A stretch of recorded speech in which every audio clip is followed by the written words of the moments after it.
Okay this is my Chhath looks. मेरो चाहिँ यो छठमा रेडी भएको भिडियो हो। मैले अगाडि नै साडीहरू लगाएको भिडियो चाहिँ बनाएन किनभने एकदमै हतार थियो नि त। सो मैले लगाइसकेपछि मेरो इयररिङ अनि घाँटीमा त्यो लगाउन मात्रै बाँकी थियो। अनि त्यति बेला मैले मेरो लुक्स देखाइरहेको छु। यो साडी कताबाट कता लगेछु भनेर देखाउँदैछु। अनि पछाडि चाहिँ यसरी त्यो माथि टाउकोमा राख्ने हो नि त। सो त्यही भएर मैले हेयर स्टाइल चाहिँ केही पनि गरिनँ नर्मल, किनकि देख्दैन नि त पछाडि छोपिसकेपछि। त्यही भएर हेयर स्टाइल नर्मल। अनि यो साडी मलाई फेरि पहिलो साडीले कस्तो राम्रो सुहाउँछ कि आफैले भनिदिएँ होइन, तर मलाई साँच्चै भनेको सुहाउँछ।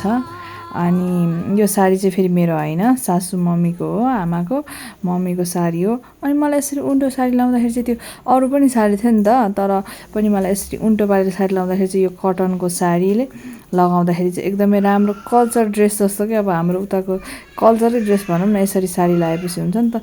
सो मलाई त्यही भएर यस्तै कटनकै मनपर्छ, त्यो चिप्लो कपडाहरू हुने अरू साडी भन्दा चाहिँ यो आई लाइक इट। सो मेरो फाइनल लुक्स चाहिँ यस्तो थियो। छठको लागि म रेडी भएर अनि छठ पूजाको लागि गएँ। मेरो छठको अरू भिडियोहरू त धेरै पोस्ट भइसक्यो, तर यो चाहिँ ड्राफ्टमा थियो। सो मैले आज फाइनली पोस्ट गरिदिएँ। Thank you for watching.